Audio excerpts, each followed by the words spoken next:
Hey everyone, welcome to CLAT point and let's start आज का the Hindu news discussion. पिछले कुछ दिनों से I think probably a week हमारा हिंदू सेशन नहीं हुआ था, तो इट वाज नॉट लाइक कि इंटेंशनली कर रहा था। आई वाज नॉट वेल, इसीलिए क्लासेस नहीं ले पा रहे थे। आज से सब ठीक है, अब रेगुलर हम फिर से हिंदू सेशन हमारा शुरू करेंगे। प्लस अगर कोई चीज बीच में छूट गई है तो उसके लिए परेशान मत होना, अपकमिंग सेशंस में I will cover it, don't worry. ठीक, चलिए तो देखिए, सबसे पहले अगर आप क्लैट 2025 की तैयारी कर रहे हैं then you can enrol in our Titan batch, जिसका कॉस्ट है 21,999 रुपीज। इसमें आपको live classes, mock test, personal mentorship, books, everything you needed to crack this exam, सब कुछ मिलने वाला है। वहीं अगर आप क्लैट 2026 की तैयारी कर रहे हैं then you can go for our Prahar batch, जिसमें आपको सारी फीचर्स जो इसमें मिले हुए हैं वो मिलेंगे, प्लस 2 इयर्स का ये कोर्स रहेगा। 39,999 रुपीज ओनली का ये कोर्स है। इसके अलावा अगर आप मॉक्स चाहते हैं, बुक्स चाहते हैं क्लैट पॉइंट से, तो भी आप हमारी वेबसाइट विजिट कर सकते हैं। Then NLSAT and CLAT PG की अगर आप तैयारी कर रहे हैं then you also can visit our application और website and go and check the detail की कैसा क्या है, सारी चीज़ें, डेमो क्लासेस, डेमो सैम्पल्स, सब कुछ वहाँ पे अवेलेबल है। And once you finalise then you can enrol it from there only. चलिए आज का न्यूज़पेपर डिस्कशन शुरू करते हैं। देखिए, एक अभी घटना घट रही है कहाँ पे, आपका सोरेन जी के प्रदेश में। अब यहाँ पे देखिए, आपको पता है ईडी इनके पीछे थी और ये सारी न्यूज़ हैं, तो एग्जाम में वो सब नहीं पूछेंगे। एग्जाम में एक फ्लोर टेस्ट पे क्वेश्चन आ सकता है, बट अभी मैं आज इस टॉपिक को कवर इसलिए नहीं कर रहा हूँ क्योंकि एक बार ये हो जाने दो फाइनल यहाँ पे, फिर हम फ्लोर टेस्ट को डिस्कस करेंगे। वो पॉलिटी के पर्सपेक्टिव से आ सकता है, मतलब कॉन्स्टिट्यूशन में देयर इज अ टॉपिक ना, फ्लोर टेस्ट। तो अब यहाँ पे ये फ्लोर टेस्ट ही होगा। तो ये फ्लोर टेस्ट क्या होता है, कब इसकी जरूरत पड़ती है, इस तरीके की सारी चीजें हम समझेंगे, बट एक बार ये हो जाने दो, ठीक है। तो थोड़ा सा और भी इंपॉर्टेंट न्यूज आ जाएगी तो उसके साथ इसको कवर कर लेंगे। देन यहाँ पे देखिए क्या है, Moscow Indian embassy staffer held in UP on जासूसी का चार्ज। देखो हुआ क्या है, एक अटेंडेंट टाइप का एम्प्लॉय थे इंडिया से, मॉस्को में जो हमारी इंडियन एम्बेसी है वहाँ पे, और यूपी के बिलोंग करते हैं वो। तो वो काफ़ी सारे उन्होंने सीक्रेट इन्फॉर्मेशन जो है वो आईएसआई को बेचा है पैसों के लिए। तो अभी उन्हीं के घर में जो है वो तलाश हो रही थी और वो वाली ये न्यूज़ है। एग्जाम का यहाँ भी कुछ नहीं है, लेकिन ठीक है, देश दुनिया वाला पता होना चाहिए। इसके बाद Sri Lanka navy arrest 23 fisherman from Tamil Nadu. तो this is a news which is important for your exam. आपको याद होगा आज से 1-1.5-2 महीने पहले मैंने तमिलनाडु फिशरमैन इशू पढ़ाया था। उस समय ही मैंने आपसे बोला था कि ये फिशरमैन क्राइसिस जो है ना, ये आपको हर 15-20 दिन में न्यूज़ में मिल जाएंगी। इंपॉर्टेंट टॉपिक है, तो वो एक बार कवर कर लेते हैं, फिर इस कंटेक्स्ट को समझेंगे। देखो आप ना पहले इसको समझो, ये क्या है, ये है इंटरनेशनल मैरीटाइम बाउंड्री। इसका मतलब क्या होता है, इसका मतलब ये होता है कि भैया इसके इधर जो है वो इंडिया का है, इसके इधर जो है वो श्रीलंका का है। इसका मतलब हमारे मछुआरे जो हैं वो इस लाइन तक अपना जो है वो मछलियां पकड़ सकते हैं, श्रीलंका के मछुआरे इधर तक अपनी मछलियां पकड़ सकते हैं। बट होता क्या है, होता देखो ये है कि भारत के जो मछुआरे हैं ना, वो ये मैरीटाइम बाउंड्री क्रॉस करके श्रीलंका वाली साइड में चले आते हैं और यहाँ फिशिंग करते हैं। फिर क्या होता है, यहाँ पे श्रीलंका की जो नेवी है वो इन लोगों को अरेस्ट कर लेती है, क्योंकि ये काम तो इलीगल है ना।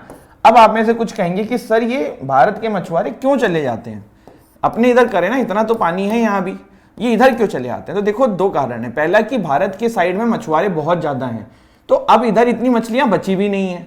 प्लस ये वाला जो एरिया है ना, भी इतना ज्यादा एक्सप्लोर नहीं किया गया, क्योंकि भारत के कंपैरिजन में श्रीलंका साइड में फिशरमैन बहुत ही कम है। तो भारत के मछुआरों का ये मानना है कि इधर जाके जल्दी जाके अच्छी मछलियां भी मिलेंगी, प्लस ज्यादा क्वांटिटी में मिलेंगी, तो वो लोग रिस्क लेके यहाँ पे चले आते हैं और बहुत बार फिर उनको श्रीलंका की नेवी जो है वो पकड़ लेती है। फिर इंडिया उनसे बात करता है, उनकी सरकार से, फिर वो उनको छोड़ते हैं। तो ये है ये मामला।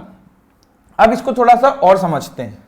देखो ये जो फिशरमैन क्राइसिस है ना इंडिया एंड श्रीलंका के बीच में, ये आज से नहीं है। श्रीलंका जब गवर्नमेंट ऑफ सीलोन होती थी, जब ब्रिटिशर्स वहां पे रूल करते थे 1921 में, तब से ही ये प्रॉब्लम चली आ रही है और समय समय पे इसको सॉल्व करने की बहुत सारी कोशिश करी गई है, बट हो ही नहीं पा रही है। इसमें एक इंदिरा गांधी जी के पहल पे एक चीज हुई थी मिड 1970s में, जब इंटरनेशनल मैरीटाइम एग्रीमेंट, जो बाउंड्री वाला एग्रीमेंट है, वो साइन हुआ था कि भैया ये हमारा है वो तुम्हारा है, अब इसको फाइनल कर लेते हैं। लेकिन वहां पे हुआ क्या कि एक आइलैंड था जिसका नाम था कच्छातीवो आइलैंड। क्या नाम था? कच्छातीवो आइलैंड। ये आइलैंड ना उस एग्रीमेंट से पहले इंडिया का होता था। यहाँ पे इंडियन मछुआरे जाते थे, रात में रुकते थे, मछली पकड़ते थे, फिर लौटते थे। बट उस एग्रीमेंट के बाद ये जो है ना, ये श्रीलंका के पास चला गया। और इंडियन मछुआरे अब इसी बात से कंप्लेन करते हैं कि भैया ये क्यों दे दिया आपने उनको, ये तो हमारा था, वरना हम यहाँ आके मछली पकड़ते। तो Kachchatheevu island now is with Sri Lanka. तो ये एक बहुत इंपॉर्टेंट आइलैंड है, इसकी लोकेशन पता रखिएगा। अब एक और इसमें क्राइसिस है। ऐसा नहीं है कि भारत के मछुआरे आज मछली पकड़ रहे हैं, पहले से पकड़ते हुए आ रहे हैं श्रीलंका के साइड में जा जाके। लेकिन पहले इतनी आवाज इसलिए नहीं उठती थी क्योंकि 2009 से पहले ना, ये जो जाफना वाला रीजन है ना, यहाँ पे सिविल वॉर था, तो इनके लोग इतने ज्यादा मछली वछली पकड़ते ही नहीं थे। बट अब क्या हुआ, क्योंकि अब वहां पे चीजें सॉर्ट आउट हो चुकी हैं, तो उधर के लोग भी मछलियां पकड़ रहे हैं, उनको भी अपना रोजी रोटी चलाना है। तो अब समय समय पे बहुत डिमांड इसकी उठती है कि इंडियन मछुआरे बंद हों, ये काम ना करें। अभी रिसेंटली क्या हुआ, रिसेंटली ये हुआ, श्रीलंका की नेवी ने 23 फिशरमैन को तमिलनाडु से अरेस्ट किया है। अब यहाँ पे गवर्नमेंट बात करेगी, चीजें सॉर्ट आउट करेगी, तो इनको छोड़ा जाएगा। लेकिन ये समय समय पे होता रहता है, तो वंस फॉर ऑल ये पूरा मामला आपको समझ में आ गया होगा। अब एक और यहाँ पे एक बहुत इंपॉर्टेंट पहलू है कि श्रीलंकन सरकार क्यों नहीं चाहती है कि भारत के मछुआरे मछली पकड़े। क्या हमारी गवर्नमेंट एक एग्रीमेंट नहीं कर सकती कि भाई करने तो पैसा दे देंगे हम। प्रॉब्लम ये ना कि भारत के मछुआरे ट्रैवलर्स का यूज करते हैं। किसका यूज करते हैं? इनको बोलते हैं ट्रैवलर्स। ट्रैवलर्स में क्या होता है, ऐसे बड़े बड़े जालियां फेंके जाते हैं और इसमें बहुत सारी मछलियां एक बार में आ जाती हैं।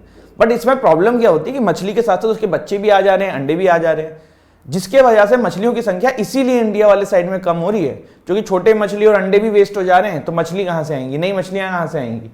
जबकि श्रीलंका के अंदर जो मछुआरे हैं ना, वो डीप फिशिंग टेक्निक का यूज करते हैं। देखो, ट्रैवलर से मछली पकड़ना थोड़ा महंगा भी है, तो श्रीलंका के साइड में मछुआरे इतने संपन्न नहीं है कि वो ट्रैवलर्स का यूज करके मछली पकड़े। पर डीप फिशिंग का यूज वहां पे ज्यादा किया जाता है, और पूरे वर्ल्ड में फिशिंग करने के लिए डीप फिशिंग का ही बोला जाता है कि इस तरीके से करिए जिससे कि मछलियां जो फ्यूचर जनरेशन है वो सेफ रहे। डीप फिशिंग में क्या होता है, ऐसे बड़े बड़े डंडे डाले जाते हैं पानी के अंदर और इसके थ्रू मछली पकड़ी जाती है। तो ट्रैवलर्स को रोकने के लिए हमारी सरकार ने काफी कोशिश करी कि इन्हें मछुआरे ना करें, बट अभी तक इतने सक्सेसफुल नहीं हो पाए। तो traveller is a very big reason जिसकी वजह से श्रीलंका की सरकार नहीं चाहती है कि भारतीय मछुआरे इनके एरिया में आए। फिर आज की एक न्यूज है, Sri Lanka economic crisis is easing gradually. ठीक है, तो ये न्यूज को हम समझेंगे, उससे पहले हम थोड़ा समझने की कोशिश करते हैं। श्रीलंका के अंदर ये जो इकोनॉमिक क्राइसिस आई थी, ये कैसे आई थी। ठीक, देखो, सबसे पहली चीज श्रीलंका में इकोनॉमिक क्राइसिस आने का कारण था करप्शन। वहां पे ना एक राजपक्षा ब्रदर्स की पूरी कहानी है। राजपक्षा ब्रदर्स एक परिवार है जिसमें जितने का सरनेम राजपक्षा था। अभी जो करंट रेजिमा है, उससे पहले जब श्रीलंका में क्राइसिस नहीं आई थी, उससे पहले राजपक्षा परिवार की ही सरकार थी। प्रेसिडेंट, प्राइम मिनिस्टर, बड़ी बड़ी सारी पोस्ट के सरनेम पे आपको राजपक्षा ही मिलता। ये जब सरकार आई तो बहुत ज्यादा करप्शन था, बहुत पैसा इन्होंने लूटा, इन्होंने ज्यादा ध्यान नहीं दिया जनता के ऊपर। तो this was the major reason जिसके वजह से श्रीलंका का हालत जो आज की डेट में हुई है वो हो गई है। इकोनॉमिक क्राइसिस जो आई है श्रीलंका में, this is a very major reason. इसके बाद सेकेंड कारण जो है आपका, वो है डेट। देखो, श्रीलंका ने ना बहुत सारा पैसा उधार ले रखा है अलग अलग कंट्री से, जैसे कि चाइना से लिया था। आपको याद होगा, मैंने बताया था हबनटोटा पोर्ट श्रीलंका को गिरवी देना पड़ गया चाइना को, क्योंकि श्रीलंका उनका पैसा रिटर्न नहीं कर पा रहा है। तो श्रीलंका ने बहुत सारा पैसा अलग अलग कंट्री से लिया है, तो हाई डेट के वजह से उनको बहुत दिक्कतों का सामना करना पड़ता है, और इसीलिए आप देखते हो कि श्रीलंका की हालत जो आज की डेट में हुई है वो हुई है। तीसरा है फॉरेक्स रिजर्व। फॉरेक्स रिजर्व खत्म होना। फॉरेक्स रिजर्व से क्या मतलब होता है? फॉरेक्स रिजर्व से गाइस मतलब ये होता है कि फॉरेन एक्सचेंज खत्म हो जाना। देखो, वर्ल्ड का पूरा ट्रेड जो है वो डॉलर में होता है। अब अगर कोई कंट्री बाहरी कंट्री से सामान खरीदेगी तो वो उसको पेमेंट किस में करेगी? डॉलर में करेगी। पर वो डॉलर कमाएगी कैसे? डॉलर कमाएगी कैसे? जब बाहरी कंट्रीज भी उससे कुछ सामान खरीदें। श्रीलंका का केस ऐसा था कि भैया वो इंपोर्ट तो खूब सारा कर रहे थे, बट एक्सपोर्ट उनसे कोई ले नहीं रहा था, तो उनका डॉलर यूज बहुत ज्यादा हुआ सामान खरीदने में, लेकिन डॉलर उनके पास नया आया नहीं, तो फॉरेक्स रिजर्व भी उनका खत्म हो गया था। चौथा कारण है टूरिज्म। देखो, श्रीलंका के अंदर टूरिज्म बहुत बड़ा मेजर रोल अदा करता है इकोनॉमी का डेवलपमेंट में, इकोनॉमी को बढ़ाने में। आफ्टर कोविड श्रीलंका के अंदर जो टूरिज्म है वो बहुत ज्यादा प्रभावित हुआ। अब जब टूरिज्म प्रभावित हुआ तो उसके वजह से श्रीलंका की इकोनॉमी भी प्रभावित हुई, तो ये एक और मेजर रीजन है। एंड लास्ट में जो प्रेजेंट गवर्नमेंट है, इनका एक स्टेप है वो बहुत बड़ा कारण बना, वो था केमिकल फर्टिलाइजर पे बैन लगाना। देखो श्रीलंका की सरकार ने क्या किया, इन्होंने ये किया कि भैया हमारे यहां पे अब जो खेती होगी उसमें हम केमिकल्स का यूज नहीं करेंगे, ऑर्गेनिक खेती करेंगे। एंड केमिकल फर्टिलाइजर्स पे सरकार ने पूरा का पूरा बैन लगा दिया। इसके वजह से उस समय के जो फार्मर्स थे उनकी फसलें नुकसान में चली गई, फसलें खराब हो गई, और इकोनॉमी का एक और इंपॉर्टेंट एस्पेक्ट जो एग्रीकल्चर था वो भी डैमेज हो गया।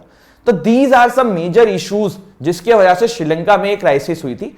अगर इनको हम समराइज करें तो एक ही कारण सबसे बड़ा है, वो था राजपक्षे ब्रदर्स की सरकार ढंग से मैनेज नहीं कर पाए, करप्शन किया, रेटपिज्म था, और इसीलिए पूरी जनता जब वहां पे इकोनॉमिक क्राइसिस हुई थी तो उनके पूरे घर पे धावा मोल दिया था जनता ने।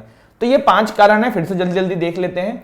करप्शन इज अ कारण, debt, foreign debt is a कारण, केमिकल फर्टिलाइजर्स पे बैन इज अ कारण, फॉरेक्स रिजर्व खत्म हो जाना इज अ कारण, एंड देन टूरिज्म प्रभावित होना is also a major issue, जिसके वजह से ये चीज आपको देखने को मिली। ठीक है, तो आई होप आपको क्लियर हुआ हो। इसके बाद देखो एक डाउट स्टूडेंट्स के दिमाग में रहता है, तो उसको भी खत्म कर देते हैं, उसको भी क्लियर कर लेते हैं कि sir UK, Great Britain, England, इनमें सब में अंतर क्या है। ठीक है, तो वंस फॉर ऑल इसको समझ लेते हैं, इंपॉर्टेंट है और आपको पता भी होना चाहिए। देखो द लार्जेस्ट, इसको ना ऐसे समझ लेते हैं, यहां पे आ जाते हैं। ठीक, इस इमेज से आप सब समझ जाओगे। ग्रेट ब्रिटेन का मतलब होता है स्कॉटलैंड, इंग्लैंड एंड वेल्स। ठीक, ठीक है, ग्रेट ब्रिटेन का मतलब होता है स्कॉटलैंड, इंग्लैंड एंड वेल्स। अगर आप कहो ग्रेट ब्रिटेन वर्सेस यूके में क्या अंतर है, तो यूके में ग्रेट ब्रिटेन तो आता ही आता है, साथ में नॉर्दर्न आइलैंड भी आता है। कौन सा? Northern island. नॉर्दर्न आइलैंड कहां है? दिस इज आपका नॉर्दर्न आइलैंड। ठीक है, ये रहा ग्रेट ब्रिटेन जिसमें स्कॉटलैंड, इंग्लैंड एंड वेल्स आता है। ठीक, और दिस इज यूके जिसमें ये तो आता ही है, साथ में नॉर्दर्न आयरलैंड भी आता है। And then this is British Isles जिसमें ग्रेट ब्रिटेन आता है प्लस नॉर्दर्न आयरलैंड तो इसी में इंक्लूडेड है ही है, प्लस आपका आयरलैंड भी इंक्लूडेड है। तो ये कंफ्यूजन अब नहीं रखना है, ये मैं इसलिए बता रहा हूं क्योंकि कल मैंने एक मॉक में क्वेश्चन देखा था हमारे क्लैट पॉइंट के मॉक्स में, तो मैंने देखा बच्चे काफी गलत किए थे उसे, तो ये मैंने सोचा कि आप लोगों को बता दूं। एक बार फिर से देख लो, ग्रेट ब्रिटेन में होता है Scotland, England and Wales, UK में होता है Scotland, England, Wales and Northern Ireland, British Isles में होता है Scotland, England, Wales, Northern Ireland and Ireland. तो ये एक चीज है जो आपको पता होनी चाहिए। कभी कभी जब इनके बारे में, जब ब्रेक्सिट था बहुत ज्यादा न्यूज में, उस समय इस तरह के क्वेश्चन बहुत डाले जाते थे। तो पॉइंट ये कि बेसिक बेसिक चीजें हैं, अपने को पता होंगी तो अच्छा रहेगा। तो वो वाली ये न्यूज थी। ठीक है, तो आज हमने क्या क्या पढ़ा, हमने डिफरेंस समझा UK, Great Britain and everything. Then we understand about the Sri Lanka economic crisis, क्या मेजर कारण थे, करप्शन, डेट, ठीक, फॉरेन एक्सचेंज खत्म हो जाना, टूरिज्म प्रभावित होना, केमिकल फर्टिलाइजर्स पे बैन लगा देना। Then we also understand about the Sri Lanka fisherman crisis, क्या हो रहा है तमिलनाडु फिशरमैन क्राइसिस के अंदर। हमें देख रहे हैं कि हमारे मछुआरे जो हैं वो श्रीलंका के साइड में चले जाते हैं, बार बार ये कर रहे हैं, श्रीलंका की नेवी उनको पकड़ लेती है, फिर हमारी गवर्नमेंट उनको छुड़ाती है। ऐसा वो क्यों करते हैं? क्योंकि हमें वहाँ पे ज़्यादा मछलियाँ मिलती हैं। हमारे मछुआरों को वहाँ पसंद क्यों नहीं किया जा रहा है, जो कि ट्रैवलर्स का यूज़ कर रहे हैं। हमारे मछुआरे वहाँ क्यों जाते हैं? क्योंकि उनका ही कहना है भाई हम तो पहले से जाते हुए आ रहे हैं, 1975 के बाद आपने एक एग्रीमेंट कर दिया तो अब आप हमें रोक रहे हो, ऐसे क्यों रुके हम? तो ये कुछ कारण थे। ठीक है, इसके बाद हमने कुछ शॉर्ट न्यूज़ देखी। शॉर्ट न्यूज़ में हमने एक तो सबसे पहले आर्टिकल देखा, ये एक बंदा जो है यूपी का, वो पाकिस्तान को सप्लाई कर रहा था इन्फॉर्मेशन, पुलिस ने पकड़ लिया है, एंटी टेररिस्ट स्क्वाड ने पकड़ लिया है। एंड देन ये झारखंड में जो पूरी कहानी चल रही है, इसको एक बार ये फ्लोर टेस्ट हो जाए तब डिटेल में समझ लेंगे, जो आपके एग्जाम के पर्सपेक्टिव से इंपॉर्टेंट होगा।